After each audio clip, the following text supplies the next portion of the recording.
こんにちは。香川博です。山楠洋二という名前でね、ブログとか本も書いてますんでね、よろしくお願いします。さてと、いろんな国を訪ねてますが、今回はですね、またブラジルに戻ってきました。なぜかというとね、今ブラジルが、コロナでは大変なことになってるんですよ。しかもね、非常に、なんていうかな、世界の環境なんかに影響を与える、なんていうのかな、問題があると言ったらなんですけれども、ちょっと個性の強い大統領の統治下で、今ブラジルはね、揺れてるんですよね。例えばアマゾンが焼けてなくなっちゃうと、世界中の気候がおかしくなりますよね。そういうことをどう考えるかっていうようなこともね、あるんですよね。で、そういう状況の中でコロナが蔓延している、ブラジルの中で、なんて言うんでしょうかね、その大統領の評価と、それから今後のブラジルの状況、これについて、聞いてみました。毎日ね、1500人の患者が出てる。そして、もう数万人も亡くなってるんですよね。で、貧富の差が大きいから大変だということなんですよね。そういうことをちょっと実感していただいて、まだまだ世界はね、コロナの中でもだえてるんだなということを、分かっていただければなと思います。Hi, Monica. Hello, Hiroshi. How are you? Fine, thank you. Thank you for your time. It is early in the morning over there? Yeah, 9:30 in the morning. I see. We are 9:30 at night. Yes. Yeah. Across on the other side of the earth, right? Exactly.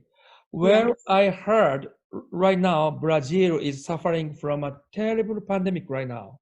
I'm so Yes. sorry to hear that. Yes. I think we are close to 1,500 people deaths a day. So over 40,000 people dead so far. And people say, at least the experts say that we have not even reached the Plato. curve. Yes. So it's probably going to grow. I read yesterday, I'm not sure where, probably because CNN has a CNN Brazil now. So it's quite good actually. So I may have a look.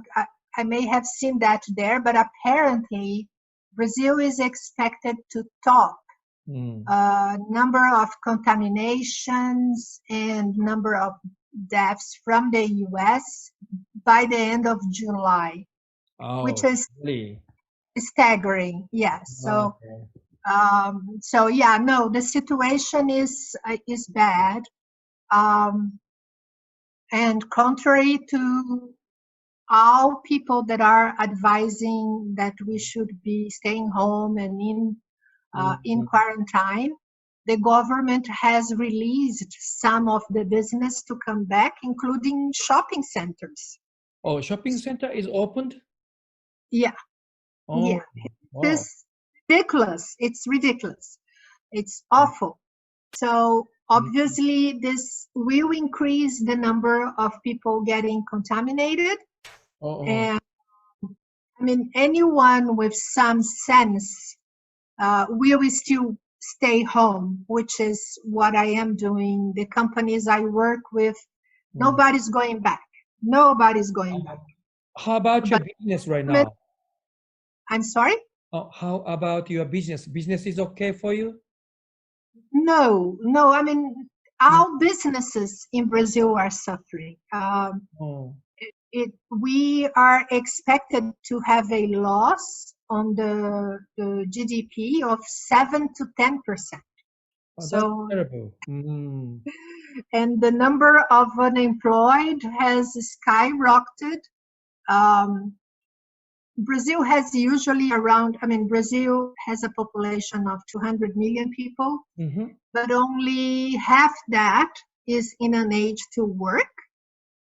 Because you have a lot of young people and more and more old people.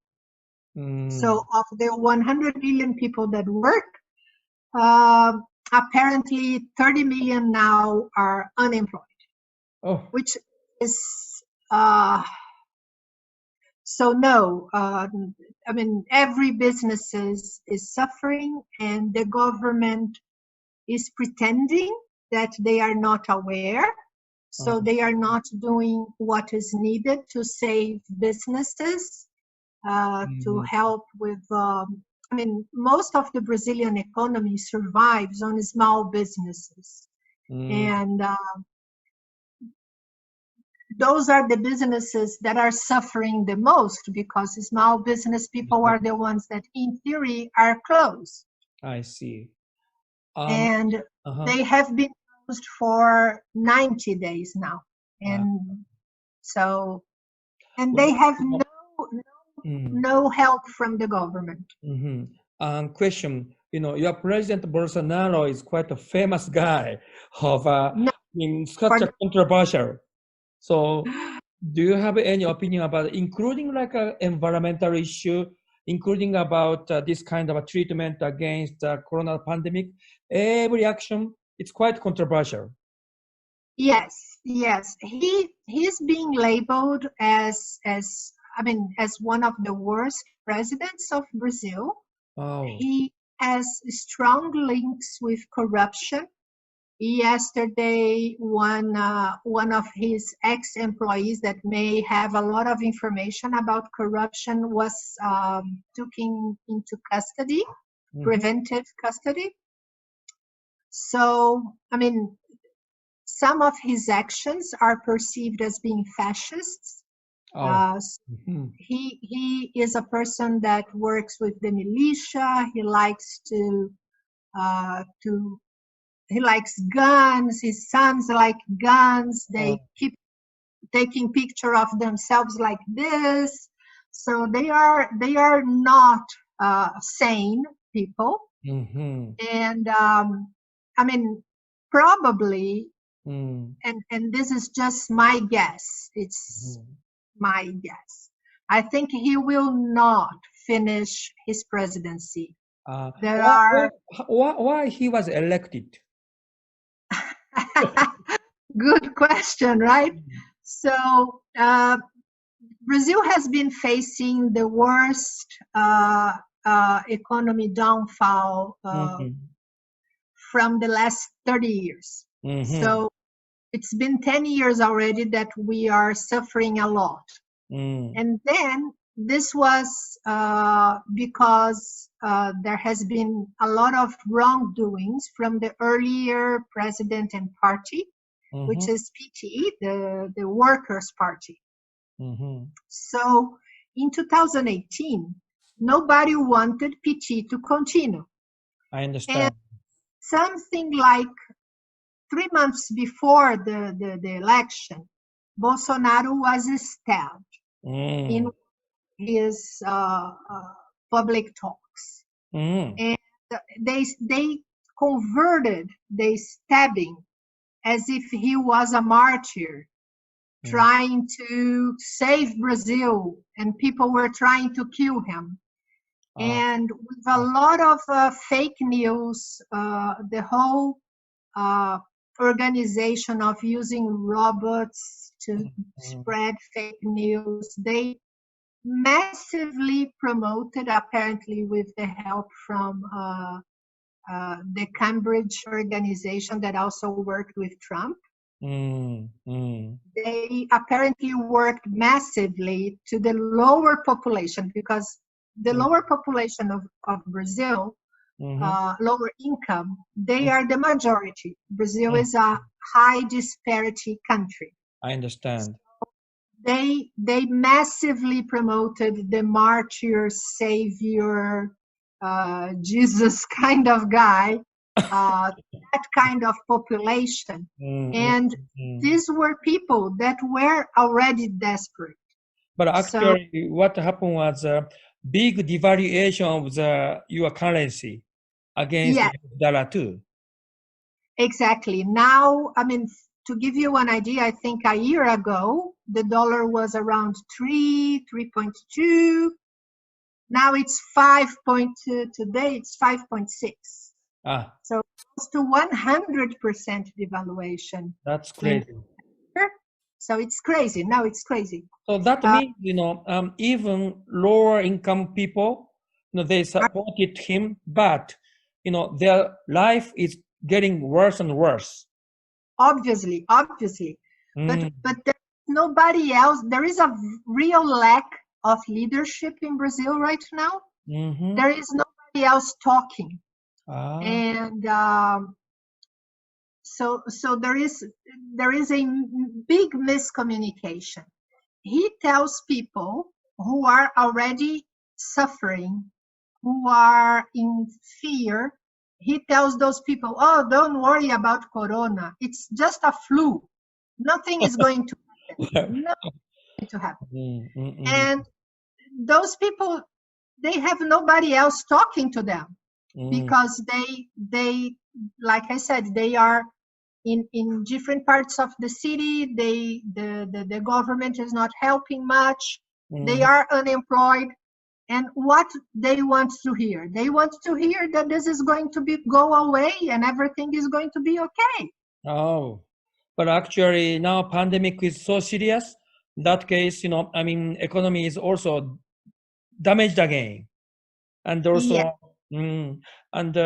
how about, how can I say, national debt? It's getting bigger and bigger?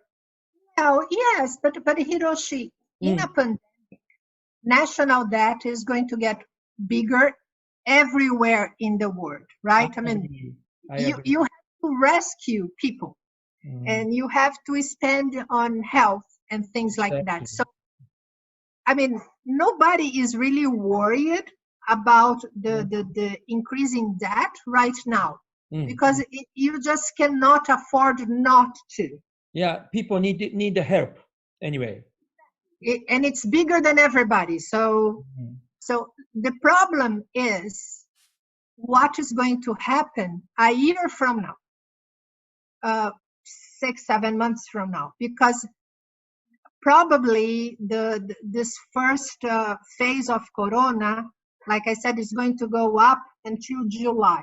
And then in August, it starts decreasing. And in Brazil also, that's when it starts to get hotter.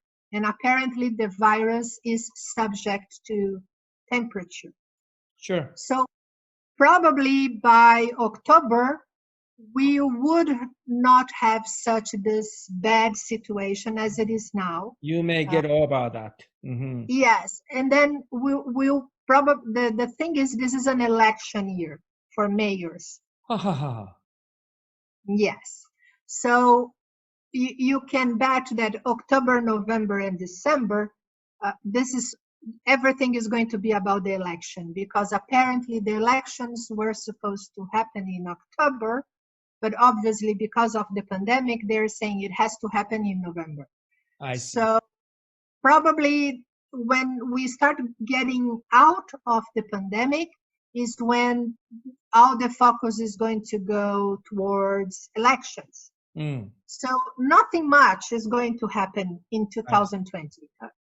That, it's going to be a lost year. Okay. So the thing is, what happens in 2021? Because by then, probably, if and this is, like I said, this is just my guess, Bolsonaro will have been ruled out of the presidency for the fake news.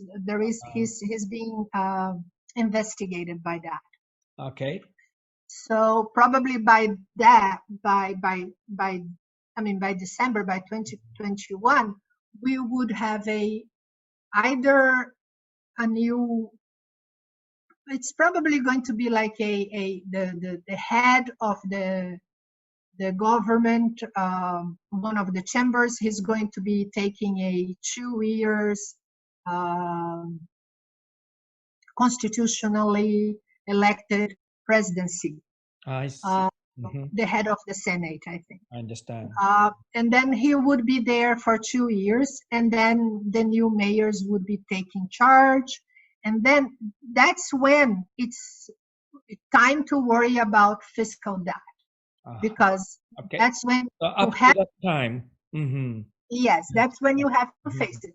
So if everything goes well, they have to say, okay, now the government cannot spend anymore. It's over. We have to worry about reforms. We have to worry about finding money by doing the right things. So if that happens, we can actually arrive in 2022 in a good position. But it will depend on reforms, because right now, especially the fiscal reform is the biggest problem to make things. Monica, last question I have. Under this terrible situation right now, what kind of effort are you doing to maintain your business? I'm being very conservative. What I'm doing and my team, we are just taking very good care of existing customers. Okay. We are not looking for new business at all. It's wise. Yeah. Well, number one, it would be like, we would be knocking on people's door when people don't want to discuss new business at all. Like I said, everybody is working from home. They are trying to save money. They are trying to survive this pandemic. So it's not exactly a good time to be saying, hey, how about you do something else with me? No, they are not doing language training because obviously people were working from home and not everybody has good internet connection. So language classes in general went down. Even in São Paulo? Everywhere. Okay. And also, the companies are not hiring, so they are not doing language testing for recruitment and selection. And Brazilians cannot travel for study abroad, so no language assessments for any international college, because nobody will be receiving Brazilians this year, probably. So there is, it would be a big waste of resources to go after new business right now. I see. What we are trying to do is precisely to take very good care of the customers we have. Right now. Okay. Now, lastly, do you have any message to the world from Brazil under the circumstances? Stay safe and stay sane. I see. Stay safe, right? Please, stay healthy, all right? Thank you very much. And I would like to talk to you again. Okay. Thank you. Okay, bye-bye.